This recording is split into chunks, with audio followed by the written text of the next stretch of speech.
안녕하세요. 마요입니다. 보시는 것처럼 또 하루 만에 이렇게 시장 분위기가 반전이 됐습니다.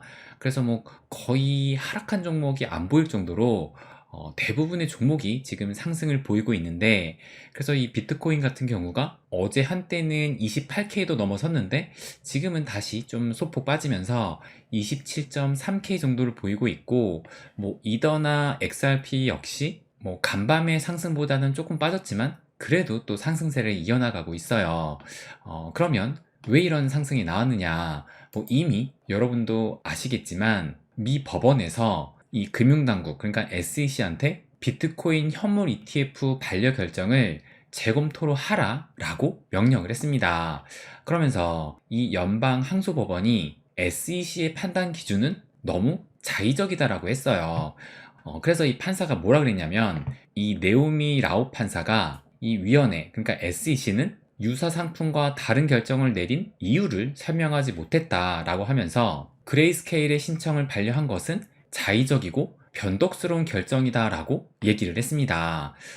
그런데 이런 판결은 어떻게 보면 어느 정도 좀 예견이 됐다라고도 볼 수 있을 것 같아요.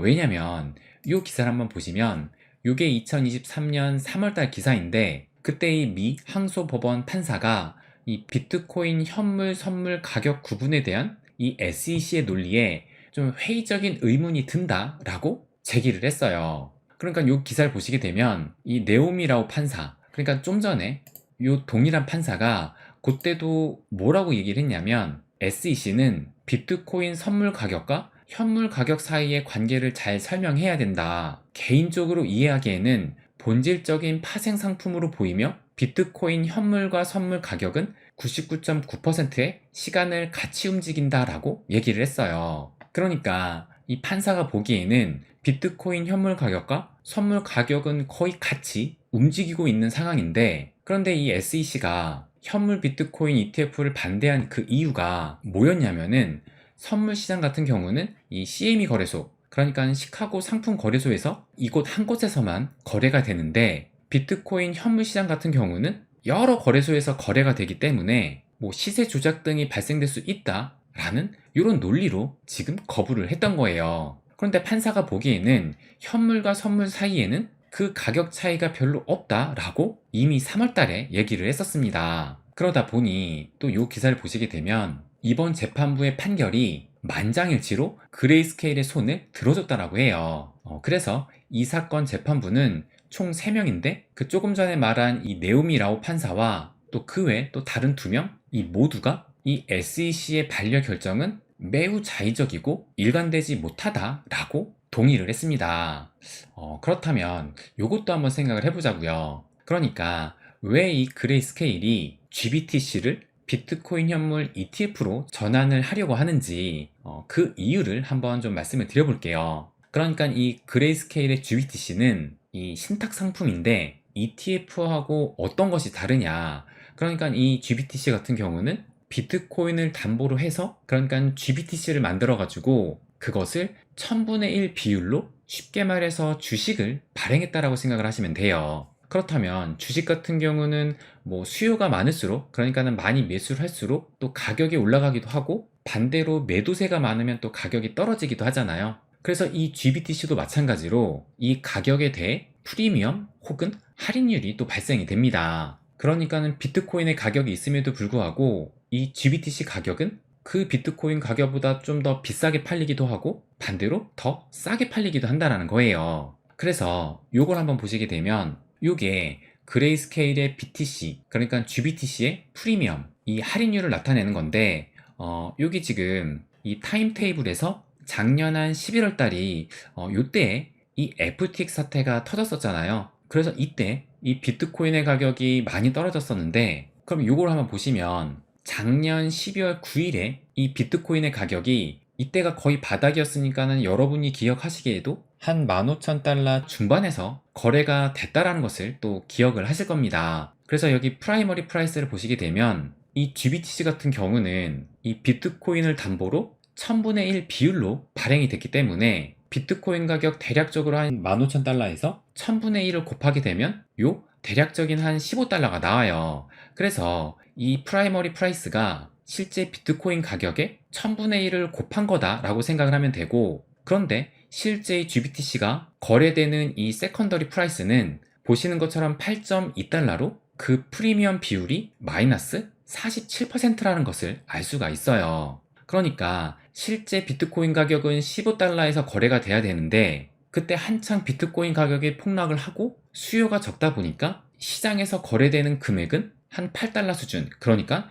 거의 반토막이 된 가격으로 거래가 또 이루어졌던 겁니다. 그러니까 그만큼 이 가격의 괴리가 컸었는데, 그런데 반대로 이 ETF 같은 경우는 그 ETF 자체가 바로 이 비트코인 가격을 추종하게끔 되어 있어요. 그래서 누군가가 현물 비트코인 ETF를 사게 된다면 그 운용사는 비트코인 현물을 반드시 사야만 합니다. 그렇기 때문에 현물 비트코인 ETF가 출시가 되면 비트코인 수요가 증가될 것을 예상을 해서 우리가 그토록 그 비트코인 현물 ETF 출시를 바라고 있는 것이기도 합니다. 그렇다면 이 그레이스케일 입장에서 보면 만약에 현물 비트코인 ETF가 출시가 되면 이 GBTC는 그 수요가 더 없어질 수도 있을 거예요. 왜냐면 비트코인 현물 ETF를 사면 거의 비트코인을 사는 것과 동일한 효과를 갖고 있는데, 굳이 수요가 적으면 오히려 가격이 떨어지는 이 GBTC를 살 이유가 딱히 없어지게 되는 겁니다. 그렇기 때문에 이 그레이스케일은 서둘러서 이 GBTC를 현물 비트코인 ETF로 전환 시청을 또 했던 거예요. 그래서 이 기사를 한번 또 보시면 이게 7월 20일이니까 대략적으로 한 달 전에 나온 기사인데, 최근에 이 GBTC 할인율이 완화가 됐다라고 하면서 이것은 ETF 전환 기대 심리가 영향을 끼쳤다라고 기사가 또 나왔어요. 그래서 이 기사에서 뭐라고 했냐면, 지난해 12월 FTX 파산 여파로 50%까지 확대됐던 GBTC의 할인율이 최근 약 25% 수준으로 회복을 했다라고 하면서, 그레이스케일이 승소한다면 GBTC 투자자들에게는 상당한 투자 수익을 안겨줄 수 있다. 왜냐면 이 GBTC가 ETF로 바뀌는 순간 바로 그 할인율은 그냥 현재의 비트코인 가격으로 맞춰지기 때문에 지금 이때만 해도 25%의 가격 괴리가 있는데 이것이 단숨에 맞춰진다는 거예요. 그래서 이 비트코인 현물 가치 대비 할인율이 줄어들수록 투자자들이 그레이스케일의 ETF 전환 가능성을 높게 점치고 있다는 의미다 라고 설명을 했습니다. 그러니까 작년 12월에는 이론적으로 이 비트코인 가격 대비 50%나 더 싸게 살 수 있었던 것이고, 그리고 이 ETF가 출시가 되면 그만큼 이 할인율만큼을 더 먹을 수가 있는 거예요. 그렇기 때문에 이 월가에서는 이 돈 냄새를 또 진작에 또 맡았습니다.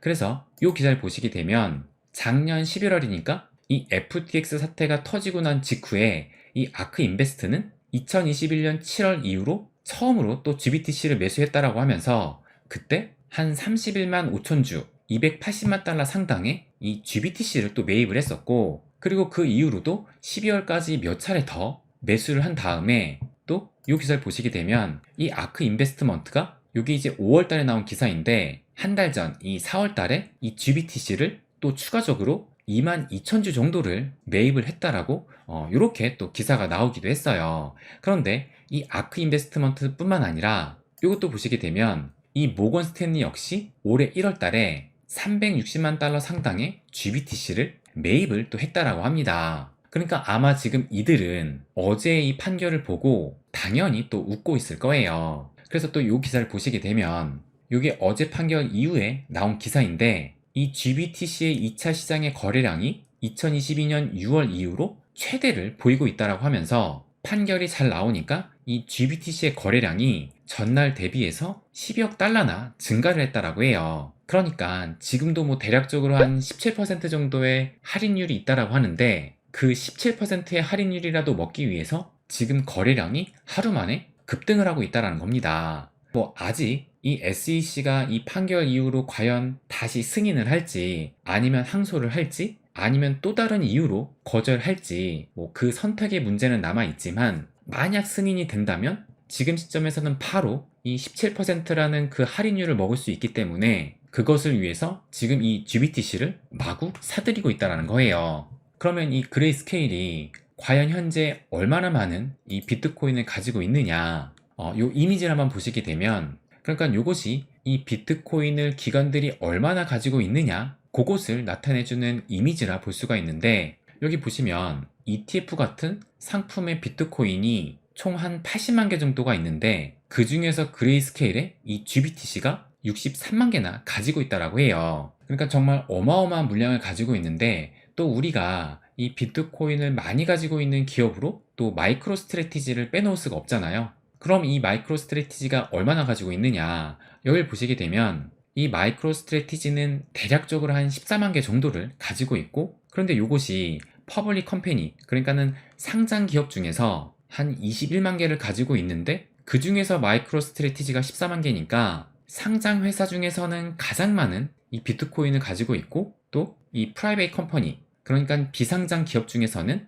뭐 테조스 재단이 2만 4천 개, 블록원이 한 16만 개, 또 테더사가 한 5만 개 정도, 그리고 이 마운트곡스가 한 14만 개 정도를 또 가지고 있습니다. 그리고 또 정부들이 갖고 있는 것이 한 9만 개 정도로 보고 있는데, 그 중에서 미국이 한 4만 1천 개로 보고 있고, 우크라이나가 한 4만 6천 개 정도로 나타나고 있어요. 그러니까 이것만 봐도 이 그레이스케일이 얼마나 많은 비트코인을 가지고 있는지 한눈에 또 알 수가 있습니다. 그런데 지금 이 ETF 시장은 이번 판결로 해서 앞으로는 훨씬 더 커질 거라 예상을 할 수가 있을 거예요. 그래서 제가 이것에 대해서 뭐라고 말씀을 드렸냐면, 이 블랙록을 비롯한 여러 금융사들이 현재 신청한 이 현물 비트코인 ETF도 SEC가 명확한 이유 없이 거절하기는 매우 어렵게 되었다라고 생각이 듭니다. 그러니까 앞서 말씀드린 대로 더 이상 뭐 선물과 현물 가격이 다를 수 있다라는 그런 논리를 이 SEC는 펼칠 수가 없다라는 거예요. 그래서 결국 현물 비트코인 ETF는 그 시간이 문제지 머지않은 시간에 승인으로 또 끝날 것으로 예상을 합니다. 그래서 이 암호화폐 시대는 정말 조금씩 앞으로 다가오고 있다라고 생각이 들어요. 그래서 조만간에 진짜 이 미국에서 현물 비트코인 ETF가 생긴다라면, 이것은 대중들의 크립토에 대한 인식이 바뀌는 큰 전환점이 될 것으로 생각을 합니다. 그리고 또 어제 이 판결로 앞으로의 이 SEC의 행보에도 제동이 또 걸릴 것으로 보여요. 뭐 그간 이 SEC는 주먹구구식으로 명확한 가이드라인 없이 지금 규제를 일삼아 왔는데, 뭐 최근에 연이은 사실상의 패소로 이제는 좀 제재가 가해지지 않을까 생각이 듭니다. 그래서 그런 측면에서 볼 때 이번 판결은 리플에게도 좀 긍정적인 요인이 될 것으로도 보여요. 왜냐면 또 그거에 대해서 말씀을 한번 드리면, 이 기사를 보시면 요거는 8월 29일, 그러니까 어제 그 판결이 나오기 전에 나온 기사인데, 친 리플 변호사, 그러니까 존 디튼 변호사가 법원이 SEC의 중간항소 신청 거부에 가능성이 높다라고 얘기를 하면서, 이 리플 소송 재판부는 결국엔 이 중간항소 신청을 거부할 것이고, 그래서 이 SEC는 정식 항소 제기를 위해 2024년 말까지 기다려야 할 것이다 라고 한 컨퍼런스에서 얘기를 했다라고 합니다.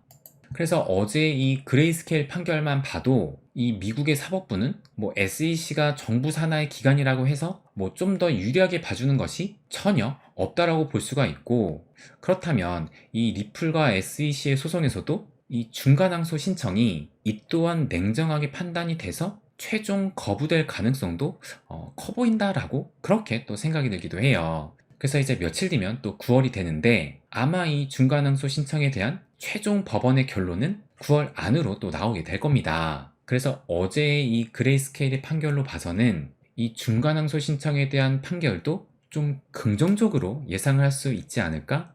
그렇게 저는 좀 보고 있어요. 그래서 어제 이 판결은 여러모로 큰 의미가 있었다라고 좀 봅니다. 네, 그럼 오늘은 여기까지 하겠습니다. 항상 제 이야기 끝까지 들어주셔서 감사드립니다. 부자가 되는 길, My Way.